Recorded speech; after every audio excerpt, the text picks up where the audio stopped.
Welcome to the S.H.E Can Show podcast, where we shift, heal, and expand. We bring on extraordinary women who are sharing their own journey, where they've shifted, healed, and expanded, so that you can do the same. And then I personally, unapologetically, ask them to sell the shit out of their stuff, because I want them to be able to connect with like-minded people that just want to move forward, to align, and to do whatever else it takes to truly be their authentic selves. And this is where labels are for jars and not for people, where we completely show up as our true selves. So I hope you're ready, because today's guest is no other than Courtney. So Courtney, please introduce yourself to the audience. Hello, everyone. Thank you so much for having me on the podcast today. My name is Courtney Barrett, and I am a spiritual 9-to-5 coach. So my goal is to help women out there who have just graduated and they're either entering or navigating the corporate world, looking for fulfillment, looking for more money, trying to figure out their purpose, and really how can they be in tune with their spiritual self, not leaving their spiritual cup empty, and how do they claim their power and authority? How do they step into that version of themselves who knows what they want and goes for it? So that's a little bit about me. Awesome, amazing, and I love that. And an empty spiritual cup. What that must, like, when I first went on my journey, it was I was in a spiritual closet. I didn't want to come out. I was a bit like, what if people judge me? So in your own journey, was there a period like that for you? There was definitely. I mean, I was raised Catholic, so I didn't really grow up learning about a lot of these things that I now hold really close to my heart. So I definitely felt that way. And I was like, okay, I don't know if people are going to think this stuff is weird. And not only when I kind of came out of the spiritual closet, but also when I had started my business and I'd started posting online, because, not only the first time would be telling people that I was close to about this, I was like exposing myself to everyone that I knew and to the internet. And, some people have thought it was kind of weird, but that's okay, because I'm not here to serve them. I'm here to serve the women who need to hear what I have to say, and even just to serve myself and to be, authentic to who I really am. It's a disservice to myself to not be able to show that. And I think even along my journey specifically, there was a point in time where I was just soaking in all the information. Like, I was so excited to learn it all, and I was reading all the books, I was listening to all the podcasts, but I was still also kind of in that place where my spiritual cup wasn't totally full, because I wasn't really applying everything that I was learning. Like, I was soaking it all up like a sponge, but I wasn't actually putting it into practice. And I think that's where I was going wrong for, quite a while. And why I felt so out of alignment is because I was like, oh, well, I know it all, so I must be ready to go. Like, where is this aligned life I'm looking for? But the truth was I needed to actually, match the behaviors as well. Oh yeah, I can relate to that. I always, my saying to remind myself is like, there is no transformation from information without implementation, just so that I keep going and implement. Because I'm like, that. Yeah, we're constantly like, when you get into that space of spirituality, there's so much great thing to learn. There's like stuff about astral projection and just meditation and going beyond that, yoga nidra. And you're like, oh, this is so exciting. So it can be so easy to do that, right? And so how did you finally fill your spiritual cup? What was the process for you? Yeah, so I think the first step was definitely awareness. I realized that I felt out of alignment with, my job, my social life, my inner knowing, and how I was personally feeling, my health and relationships. Like, everything just seemed to be out of alignment. And I was like, okay, I need to figure out, what can I do to get myself in that place where I'm enjoying every day, where I'm not, looking to those big life events to be the only exciting moments. Like, how can I make every single day a day that I enjoy? And really what I realized is like, okay, I love the spiritual stuff. I read the book, I get so excited, and then I just go back to the normal life. Like, it's like a totally different thing. And that's when I decided, okay, I need to get into the practice. So I told myself I need to stop, sleeping through my morning ritual. I actually need to commit to doing this every single day. I can't just, meditate once a month and wonder why I'm not calm and peaceful. And once I started implementing these practices by the morning ritual, or also, a lot of books, they'll have at the end of the chapter some journal prompts or little activities. I'll admit that I always skip those. I would always be like, okay, on to the next chapter. I started doing those. I started learning more about myself. And once I did that, like everything started to change because I realized what I actually wanted. Because I think a while there I felt lost and I knew I was out of alignment, but I didn't know why. And once I kind of figured that out, then I could put myself on the track to inspired action to make that life happen for myself. But first of all, I had to realize it. And, part of realizing it is actually taking a step back and looking at where you are, maybe how you got there and where you want to go, because the good feeling has to come before, you get to that good place. So.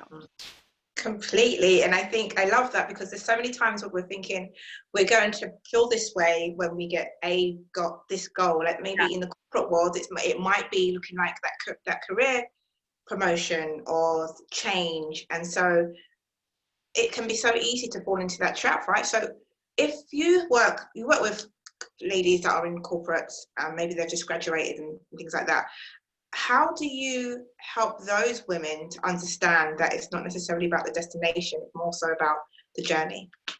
Yeah, so I always say, obviously we all have our own soul's purpose, but whether or not what we do each day we feel aligns with our grand soul purpose, everything we do still has a purpose of some kind. The reason that every single job exists is because it serves a purpose. It serves someone and someone is benefiting from it. So similar to manifestation, when you're manifesting something, you want to get into the feeling of it first, and then the tangibles and the physical things come. So usually what I like to say is, okay, we're going to get you to find your soul's purpose. But right now, how can you find purpose in what you're doing? How can you find purpose in this job that you're in? What can you be grateful for about this job? And I'll, take them through a series of journal prompts, different questions and different activities to basically help them find those good things every single day, whether it's something really simple like, okay, I'm really glad that, I had a conversation with a customer today who left happier than when they came in, or I'm really happy that this job allowed me to meet, my work bestie. Like, I'm so glad I met these amazing people, or, I didn't really like what I did today at work, but at least we had some good music on. Like, that made the day so much better. And really just thinking about who is your current job serving, who is benefiting from this, what is the value in you doing your responsibilities, I think is a huge way to at least see the light in what you're doing, who it's helping, and the purpose that it serves, that there is meaning and intention to it, because there is meaning and intention to everything. And along with that, to actually finding your big life purpose, that's kind of the first spot, because you need to see it where you are to see it in, that grand light and that place that you really want it. And on the way there's a series of practices that I take my clients through and that are part of my method. I love teaching about ikigai. I love teaching about inner child work, looking at what you enjoyed when you were a kid and what gave you purpose back then before you even knew about the money. Those are things that you can incorporate into your career that fill you up and light you up. So those are some practices that I like to use. Amazing. That all sounds so transformative. Like, I love when you said as well about the purpose and how everything we do, there's a purpose to it. Because sometimes we're kind of like so quick to want to leave this job that we're almost resentful, but it gives us so much great things, right? So many ways to feel appreciate our life. Yeah, I definitely agree. And I think, purpose doesn't only come from your job, it comes from everything that you do. So even seeing, your evenings and your weekends as a time to actually put things in your calendar that give you purpose that are outside of work is a huge thing. Like, that's something that I've done where it's like, okay, what can I do every single day to get something into my schedule that is going to make me feel good? And you have to actually put it in your calendar, or else it's so easy to make excuses for yourself. But it feels amazing to be able to say, okay, today's maybe a Monday, and normally I hate Mondays, but I'm so excited that after work I'm, blah, blah, blah.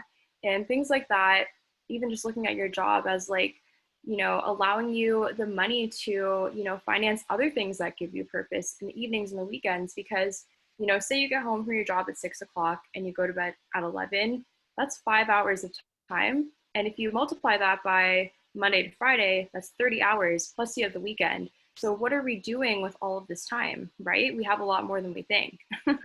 Definitely.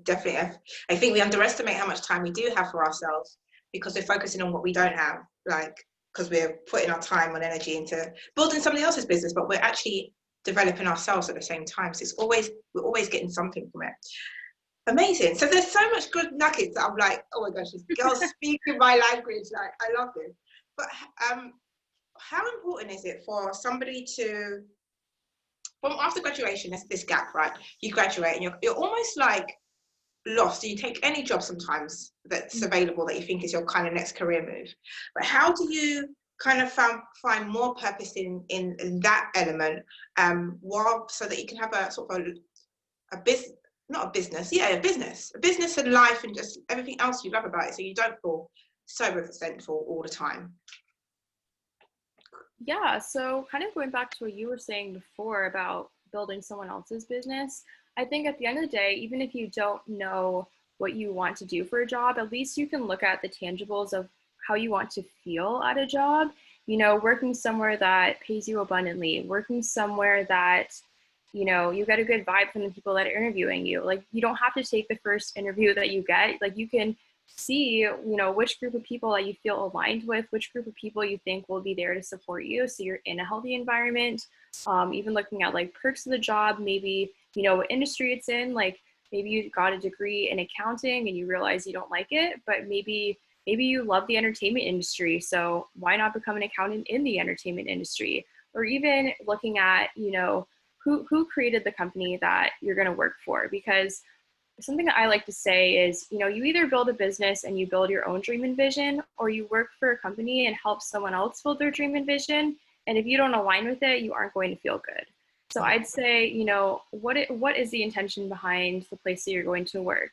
The person who created it, what is their goal? What is their vision? And if you agree with what they're doing and you truly believe that it serves the world in a way that feels good to you, you know, even if that may not be your end destination or your end goal of a job, you'll feel so much better working there than with a company, with a job, with, you know, a leader that has a different vision that you don't agree with. I love that as well. I also, it kind of comes back to alignment again, right? Yeah. And alignment is an interesting one, because I guess it feels different for everybody in terms of how it feels in your body. How does alignment or being misaligned show up for you in terms of what you've experienced and some of your clients even as well? Yeah, I feel like misalignment can definitely feel like really low energy. When I was out of alignment, I didn't even make time for things that lit me up in the evenings, on the weekends, because I just felt like I didn't have the energy for it. Like, I would sign up for yoga classes and cancel them. I would just be like, well, I'm too tired today, or something like that. And a lot of it is making excuses. It's blaming other people and not taking responsibility, you know, saying, oh, like, I can't believe, you know, I'm in this job. Like, that's the reason that I'm not doing X, Y, and Z. And really not seeing it as your own accountability to create the life that you want for yourself. It can show up in your relationships. You know, if you're unhappy, you're out of alignment, you're not going to show up for people that you love in the same way that you would have before. That's just not possible.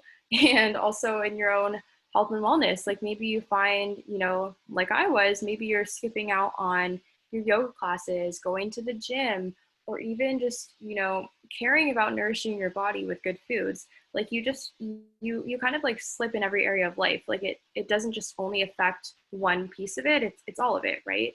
So that's why, you know, I like to call it the spiritually aligned 9-to-5 lifestyle, because it's not just the spiritually aligned 9-to-5, it's all of it, right?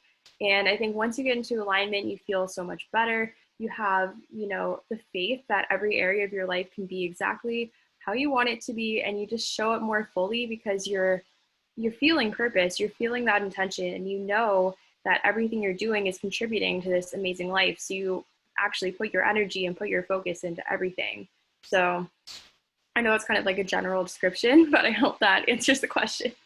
No, it does, because I think sometimes we can spot those things in our lives. We can see it that maybe when we, like what you said about stepping back and seeing what maybe is not perhaps working for you, or you don't feel great about, you know. I think it's so important just to have that space and that container even to do that work. So it's important.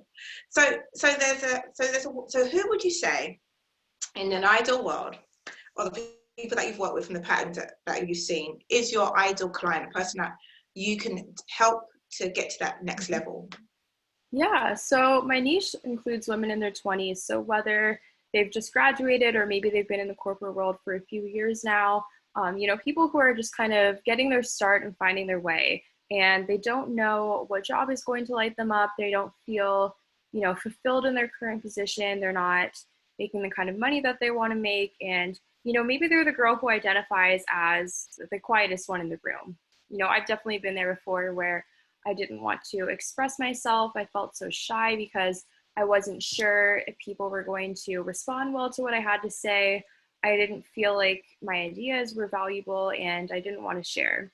So, this is for the woman who knows that she has value inside of her, who knows that she has something to offer, but she's scared to bring it to the table, or maybe she doesn't even know how to bring it to the table. So I would say that's my ideal client. She loves spirituality, she's in touch with her soul, or maybe she's just kind of dabbling and she wants to learn a lot more. Like she knows there's something to it, but she's like, okay, well, what is manifestation? How do I actually do that? And she is open-minded, and she knows that there's so much out there for her. She has a vision. Maybe it's not totally clear yet, but she knows that she's here for more. Mm-hmm. Fantastic. So this woman that's listening to this right now, this woman that is a dabbler sometimes, or she knows that she's on a spiritual path, but she doesn't know where she's going. How can she work with you? What's the next steps? Yeah, so there's a few things. You can definitely find me on Instagram at the Court Barrett. I'm always posting tips on there every single day for you guys. You can sign up for my freebie. I actually have a free EFT tapping video. That's amazing. EFT has changed my life, so I was so excited to make a custom one for you guys. And also I have a private coaching program, which is called The Secret to a Spiritually Aligned 9-to-5 Lifestyle, which is a 90-day coaching program that we'll be able to work together, and it's going to be so transformative. By the end of it, you'll wonder why you didn't start sooner. Amazing, and it sounds all great, and I'm going to post all the links below this video /podcast audio. I think what's so great about your spirit is just that the great thing about spirituality, it just, like, when you do find what aligns with you, and everybody that I've ever met that is on their spiritual journey, there's this light that just comes up in them, and you don't have to say anything, you just see them and they're just lit up. And I love that, and I think every woman deserves to have that in their life. So yes, the work you're doing is amazing, and the work that you've done on yourself is amazing, because it's so easy just to kind of ride that wave and get on with the way the world's supposed to be, that 3D world. So thank you. Is there one thing you want to tell, what's the last thing you would want to tell that woman that you're speaking to that needs your help? Yes, I would definitely say, if you're not happy with your current situation, it's only temporary. You will find your way, and you don't have to live unhappy. If you are in that state where you're not fulfilled, you're not aligned, you don't have to stay there. Nothing is holding you there except for yourself, and your life can change as soon as you make the decision to. It's really, really that simple. So if you are one of those people that is just in that weekly cycle of living for the weekends, and then by the time Monday rolls around, you're like, oh, not again, and you're just in that cycle every week, I want to tell you, it doesn't always have to be that way. You can come out of this, and it's your choice today to make that decision, and you've got this. Amazing. Thank you so much, Courtney. Thank you. I really appreciate you coming on, sharing your light and your wisdom and your journey as well. And everyone, the link's going to be below for you to contact her about her services and all the other great things that she offers as well. So thank you so much for being here. Yes, and thank you so much for having me and sharing your light and positivity. I just love the work that you do, so thank you so much. Thank you. My big thumb, I need to edit that out.